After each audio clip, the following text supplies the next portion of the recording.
For by death is wrought greater change than hath been shown.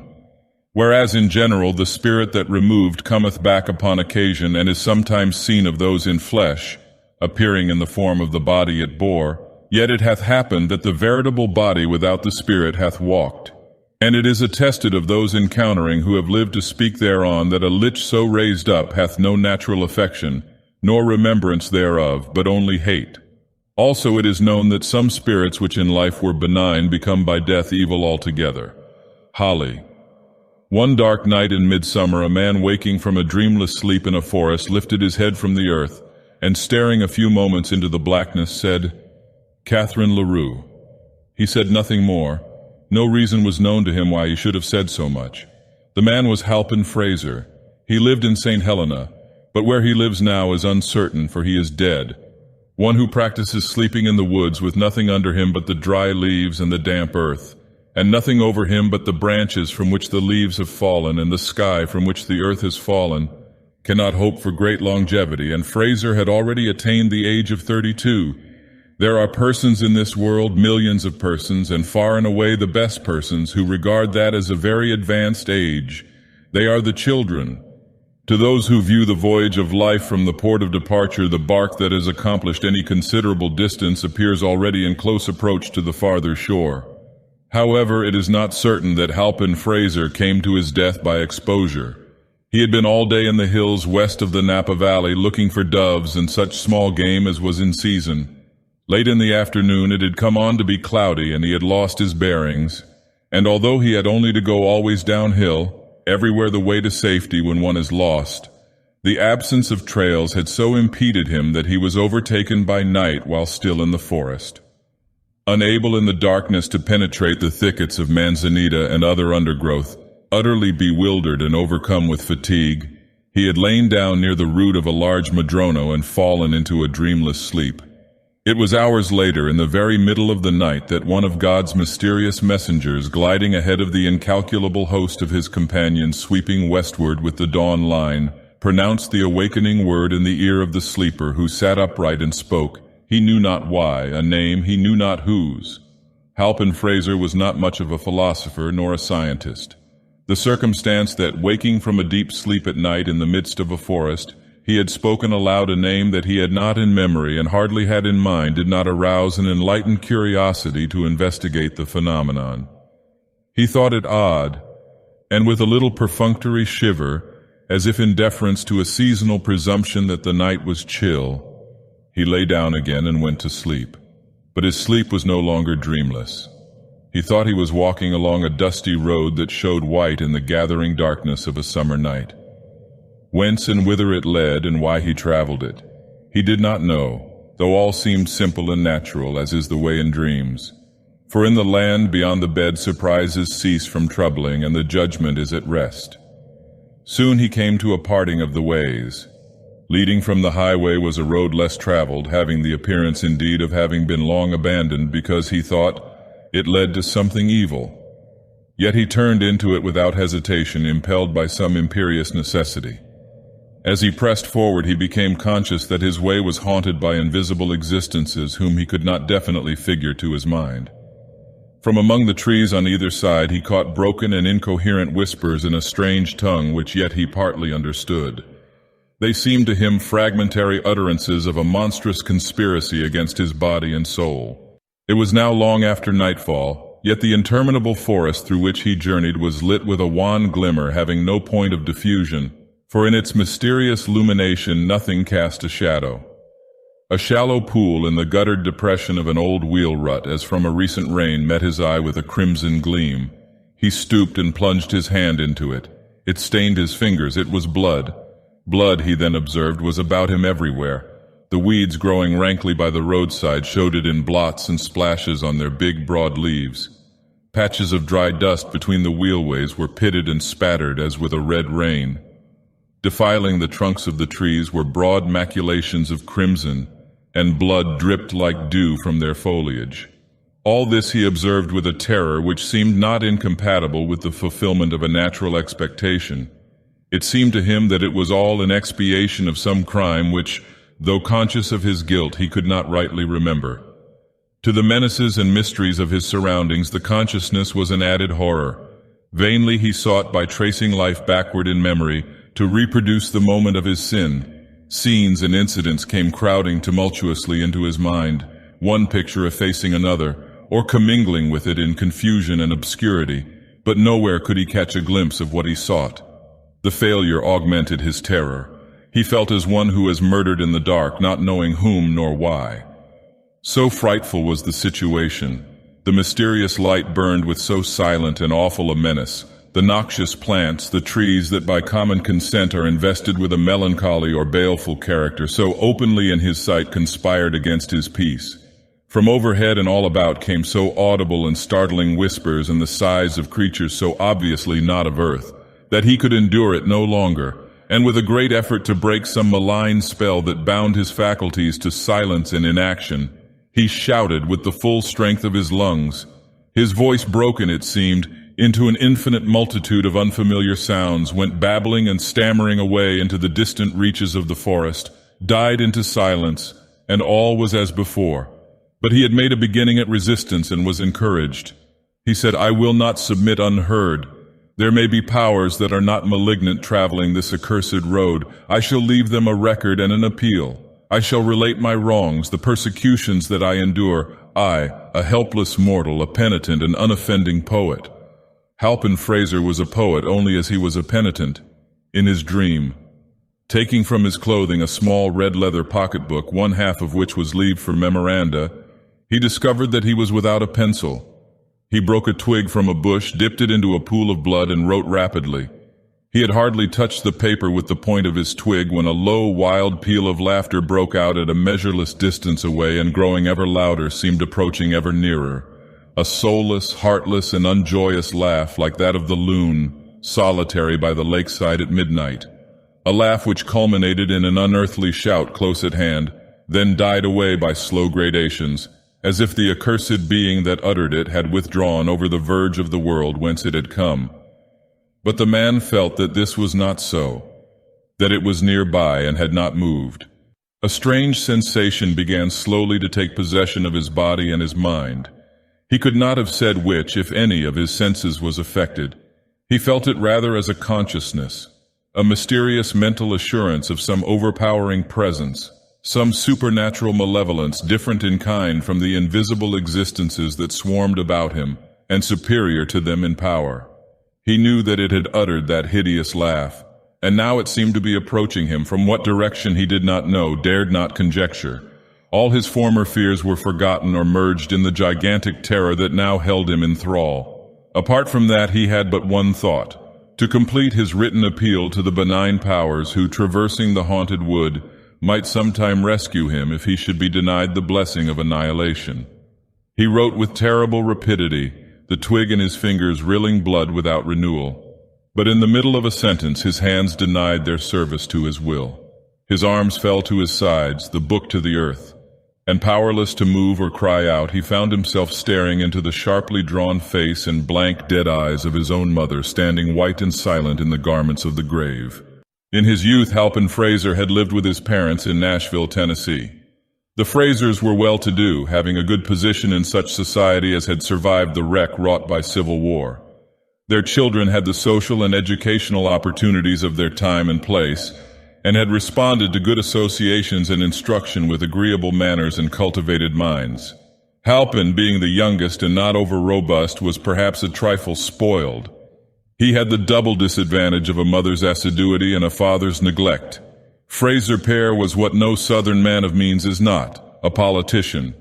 His country, or rather his section and state, made demands upon his time and attention so exacting that to those of his family he was compelled to turn an ear partly deafened by the thunder of the political captains and the shouting, his own included. Young Halpin was of a dreamy, indolent, and rather romantic turn, somewhat more addicted to literature than law, the profession to which he was bred.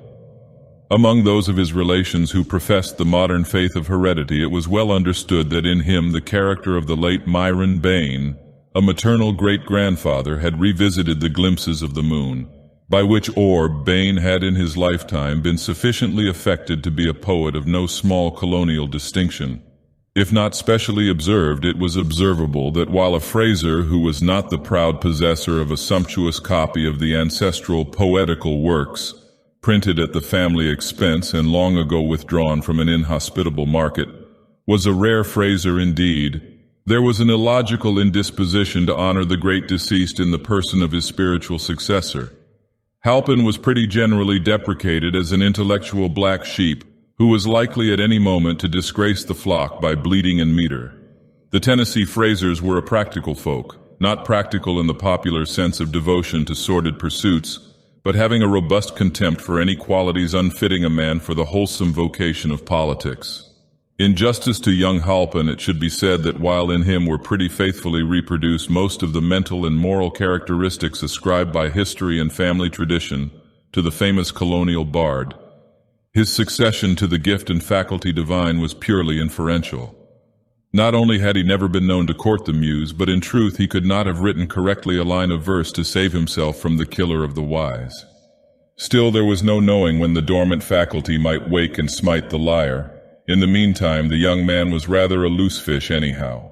Between him and his mother was the most perfect sympathy, for secretly the lady was herself a devout disciple of the late and great Myron Bayne, though with the tact so generally and justly admired in her sex, despite the hardy calumniators who insist that it is essentially the same thing as cunning, she had always taken care to conceal her weakness from all eyes but those of him who shared it. Their common guilt in respect of that was an added tie between them. If in Halpin's youth his mother had spoiled him, he had assuredly done his part toward being spoiled. As he grew to such manhood as is attainable by a Southerner who does not care which way elections go, the attachment between him and his beautiful mother, whom from early childhood he had called Katie, became yearly stronger and more tender. In these two romantic natures was manifest in a signal way that neglected phenomenon, the dominance of the sexual element in all the relations of life, strengthening, softening, and beautifying even those of consanguinity.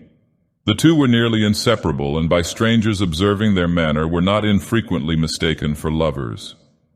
Entering his mother's boudoir one day, Halpin Frayser kissed her upon the forehead, toyed for a moment with a lock of her dark hair which had escaped from its confining pins, and said with an obvious effort at calmness, "Would you greatly mind, Katie, if I were called away to California for a few weeks?"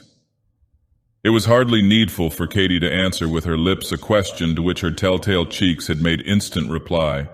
Evidently she would greatly mind, and the tears too sprang into her large brown eyes as corroborative testimony. "Ah, my son," she said, looking up into his face with infinite tenderness, "I should have known that this was coming. Did I not lie awake a half of the night weeping because during the other half Grandfather Bayne had come to me in a dream, and standing by his portrait, young too and handsome as that, pointed to yours on the same wall. And when I looked, it seemed that I could not see the features. You had been painted with a face cloth such as we put upon the dead. Your father has laughed at me, but you and I, dear, know that such things are not for nothing. And I saw below the edge of the cloth the marks of hands on your throat. Forgive me, but we have not been used to keep such things from each other. Perhaps you have another interpretation. Perhaps it does not mean that you will go to California, or maybe you will take me with you." It must be confessed that this ingenious interpretation of the dream in the light of newly discovered evidence did not wholly commend itself to the son's more logical mind. He had for the moment at least a conviction that it foreshadowed a more simple and immediate, if less tragic, disaster than a visit to the Pacific coast. It was Halpin Frayser's impression that he was to be garroted on his native heath. "Are there not medicinal springs in California?" Mrs. Frayser resumed before he had time to give her the true reading of the dream. "Places where one recovers from rheumatism and neuralgia?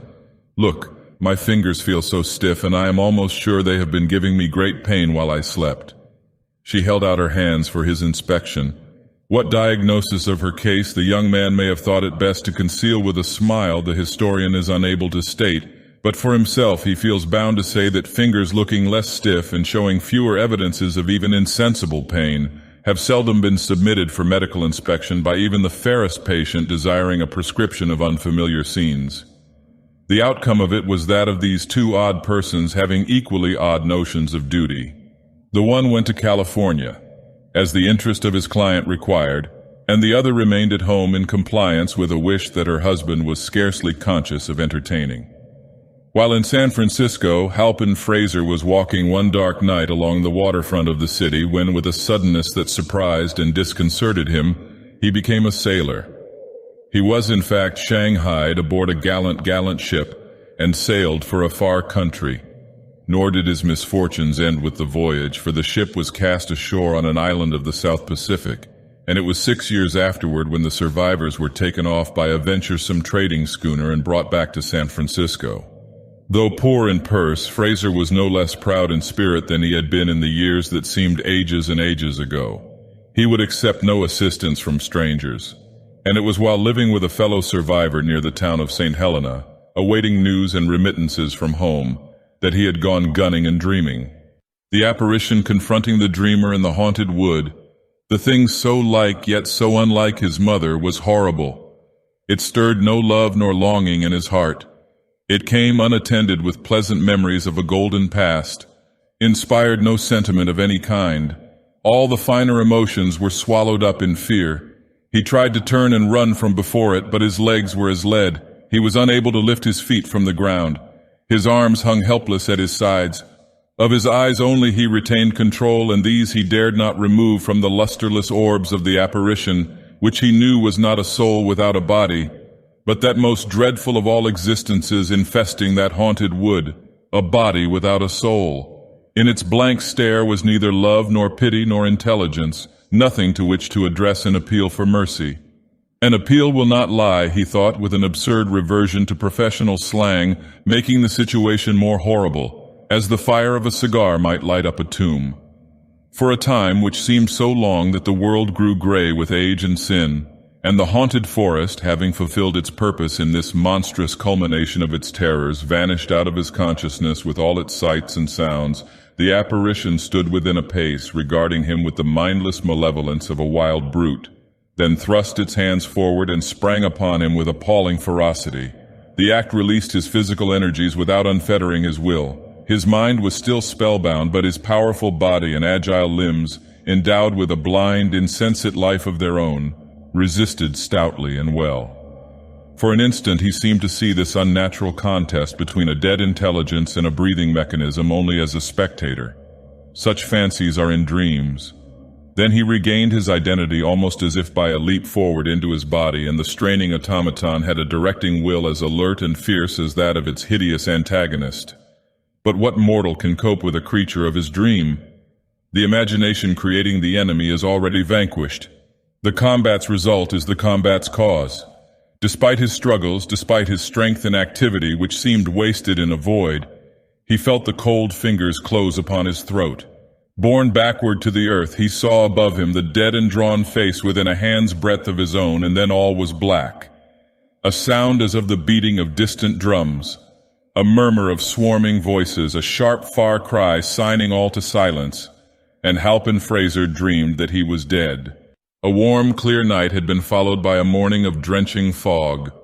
At about the middle of the afternoon of the preceding day, a little whiff of light vapor, a mere thickening of the atmosphere, the ghost of a cloud, had been observed clinging to the western side of Mount St. Helena, away up along the barren altitudes near the summit. It was so thin, so diaphanous, so like a fancy made visible that one would have said, "Look quickly, in a moment it will be gone." In a moment it was visibly larger and denser. While with one edge it clung to the mountain, with the other it reached farther and farther out into the air above the lower slopes. At the same time it extended itself to north and south, joining small patches of mist that appeared to come out of the mountainside on exactly the same level, with an intelligent design to be absorbed. And so it grew and grew until the summit was shut out of view from the valley, and over the valley itself was an ever-extending canopy, opaque and gray. At Calistoga, which lies near the head of the valley and the foot of the mountain, there were a starless night and a sunless morning. The fog, sinking into the valley, had reached southward, swallowing up ranch after ranch until it had blotted out the town of St. Helena 9 miles away. The dust in the road was laid, trees were adrip with moisture, birds sat silent in their coverts. The morning light was wan and ghastly, with neither color nor fire. Two men left the town of St. Helena at the first glimmer of dawn and walked along the road northward up the valley toward Calistoga. They carried guns on their shoulders, yet no one having knowledge of such matters could have mistaken them for hunters of bird or beast. They were a deputy sheriff from Napa and a detective from San Francisco, Holker and Jarrelson, respectively. Their business was man-hunting. "How far is it?" inquired Holker as they strode along, their feet stirring white the dust beneath the damp surface of the road. "The White Church? Only a half-mile farther," the other answered. "By the way," he added, "it is neither white nor a church. It is an abandoned schoolhouse, gray with age and neglect. Religious services were once held in it when it was white, and there is a graveyard that would delight a poet. Can you guess why I sent for you and told you to come healed?" "Oh, I never have bothered you about things of that kind. I've always found you communicative when the time came. But if I may hazard a guess, you want me to help you arrest one of the corpses in the graveyard." "You remember Branscombe?" said Jarrelson, treating his companion's wit with the inattention that it deserved. "The chap who cut his wife's throat? I ought. I wasted a week's work on him and had my expenses for my trouble. There is a reward of $500, but none of us ever got a sight of him. You don't mean to say—" "Yes, I do. He has been under the noses of you fellows all the time. He comes by night to the old graveyard at the White Church." "The devil! That's where they buried his wife. Well, you fellows might have had sense enough to suspect that he would return to her grave sometime. The very last place that anyone would have expected him to return to. But you had exhausted all the other places. Learning your failure at them, I laid for him there." "And you found him?" "Damn it, he found me. The rascal got the drop on me, regularly held me up and made me travel. It's God's mercy that he didn't go through me. Oh, he's a good one, and I fancy the half of that reward is enough for me if you're needy." Holker laughed good-humoredly and explained that his creditors were never more importunate. "I wanted merely to show you the ground and arrange a plan with you," the detective explained. "I thought it as well for us to be healed, even in daylight." "The man must be insane," said the deputy sheriff. "The reward is for his capture and conviction. If he's mad, he won't be convicted." Mr. Holker was so profoundly affected by that possible failure of justice that he involuntarily stopped in the middle of the road, then resumed his walk with abated zeal. "Well, he looks it," assented Jarrelson. "I'm bound to admit that a more unshaven, unshorn, unkempt, and uneverything wretch I never saw outside the ancient and honorable order of tramps. But I've gone in for him and can't make up my mind to let go. There's glory in it for us anyhow. Not another soul knows that he is this side of the mountains of the moon." "All right," Holker said, "we will go and view the ground." And he added in the words of a once favorite inscription for tombstones, "Where you must shortly lie. I mean, if old Branscombe ever gets tired of you and your impertinent intrusion. By the way, I heard the other day that Branscombe was not his real name." "What is?" "I can't recall it. I had lost all interest in the wretch, and it did not fix itself in my memory, something like Pardee. The woman whose throat he had the bad taste to cut was a widow when he met her. She had come to California to look up some relatives. There are persons who will do that sometimes, but you know all that." "Naturally. But not knowing the right name, by what happy inspiration did you find the right grave? The man who told me what the name was said it had been cut on the headboard." "I don't know the right grave." Jarrelson was apparently a trifle reluctant to admit his ignorance of so important a point of his plan. "I've been watching about the place generally. A part of our work this morning will be to identify that grave. Here is the White Church." For a long distance the road had been bordered by fields on both sides, but now on the left there was a forest of oaks, madronos, and gigantic spruces, whose lower parts only could be seen, dim and ghostly in the fog. The undergrowth was, in places, thick but nowhere impenetrable. For some moments Holker saw nothing of the building, but as they turned into the woods it revealed itself in faint gray outline through the fog, looking huge and far away. A few steps more and it was within an arm's length, distinct, dark with moisture, and insignificant in size. It had the usual country schoolhouse form, belonged to the packing box order of architecture, had an underpinning of stones, a moss-grown roof, and blank window spaces whence both glass and sash had long departed. It was ruined, but not a ruin, a typical Californian substitute for what are known to guidebookers abroad as monuments of the past. With scarcely a glance at this uninteresting structure, Jarelson moved on into the dripping undergrowth beyond. "I will show you where he held me up," he said. "This is the graveyard." Here and there among the bushes were small enclosures containing graves, sometimes no more than one. They were recognized as graves by the discolored stones or rotting boards at head and foot, leaning at all angles, some prostrate, by the ruined picket fences surrounding them, or infrequently by the mound itself showing its gravel through the fallen leaves. In many instances nothing marked the spot where lay the vestiges of some poor mortal, who, leaving a large circle of sorrowing friends, had been left by them in turn, except a depression in the earth, more lasting than that in the spirits of the mourners. The paths, if any paths had been, were long obliterated. Trees of a considerable size had been permitted to grow up from the graves and thrust aside with root or branch the enclosing fences. Over all was that air of abandonment and decay which seems nowhere so fit and significant as in a village of the forgotten dead. As the two men, Jarelson leading, pushed their way through the growth of young trees, that enterprising man suddenly stopped and brought up his shotgun to the height of his breast, uttered a low note of warning, and stood motionless, his eyes fixed upon something ahead.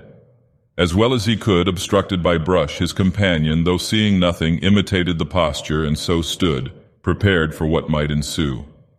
A moment later, Jarelson moved cautiously forward, the other following. Under the branches of an enormous spruce lay the dead body of a man. Standing silent above it, they noted such particulars as first strike the attention: the face, the attitude, the clothing, whatever most promptly and plainly answers the unspoken question of a sympathetic curiosity. The body lay upon its back, the legs wide apart. One arm was thrust upward, the other outward, but the latter was bent acutely and the hand was near the throat. Both hands were tightly clenched. The whole attitude was that of desperate but ineffectual resistance to what? Nearby lay a shotgun and a game bag, through the meshes of which was seen the plumage of shot birds. All about were evidences of a furious struggle. Small sprouts of poison oak were bent and denuded of leaf and bark.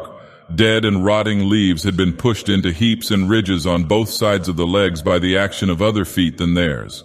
Alongside the hips were unmistakable impressions of human knees. The nature of the struggle was made clear by a glance at the dead man's throat and face. While breast and hands were white, those were purple, almost black. The shoulders lay upon a low mound, and the head was turned back at an angle otherwise impossible, the expanded eyes staring blankly backward in a direction opposite to that of the feet. From the froth filling the open mouth, the tongue protruded, black and swollen. The throat showed horrible contusions, not mere finger marks, but bruises and lacerations wrought by two strong hands that must have buried themselves in the yielding flesh, maintaining their terrible grasp until long after death. Breast, throat, face were wet. The clothing was saturated. Drops of water, condensed from the fog, studded the hair and mustache. All this the two men observed without speaking, almost at a glance. Then Holker said, "Poor devil, he had a rough deal." Jarelson was making a vigilant circumspection of the forest, his shotgun held in both hands and at full cock, his finger upon the trigger. "The work of a maniac," he said, without withdrawing his eyes from the enclosing wood. "It was done by Branscombe, Pardee." Something half hidden by the disturbed leaves on the earth caught Holker's attention. It was a red leather pocketbook. He picked it up and opened it. It contained leaves of white paper for memoranda, and upon the first leaf was the name Halpin Frayser. Written in red on several succeeding leaves, scrawled as if in haste and barely legible, were the following lines, which Holker read aloud while his companion continued scanning the dim gray confines of their narrow world and hearing matter of apprehension in the drip of water from every burdened branch. "Enthralled by some mysterious spell, I stood in the lit gloom of an enchanted wood. The cypress there and myrtle twined their boughs significant in baleful brotherhood. The brooding willow whispered to the yew, beneath the deadly nightshade, and the rue with immortelles self-woven into strange funereal shapes, and horrid nettles grew. No song of bird, nor any drone of bees, nor light leaf lifted by the wholesome breeze. The air was stagnant all, and silence was a living thing that breathed among the trees. Conspiring spirits whispered in the gloom, half heard, the stilly secrets of the tomb. With blood the trees were all adrip, the leaves shone in the witchlight with a ruddy bloom. I cried aloud, the spell unbroken still rested upon my spirit and my will. Unsouled, unhearted, hopeless and forlorn, I strove with monstrous presages of ill. At last the viewless— Holker ceased reading, there was no more to read. The manuscript broke off in the middle of a line. "That sounds like Bain," said Jaralson, who was something of a scholar in his way. He had abated his vigilance and stood looking down at the body. "Who's Bain?" Holker asked rather incuriously. "Myron Bain, a chap who flourished in the early years of the nation more than a century ago. Wrote mighty dismal stuff. I have his collected works.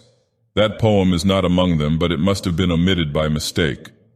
"It is cold," said Holker. "Let us leave here. We must have up the coroner from Napa." Jaralson said nothing, but made a movement in compliance.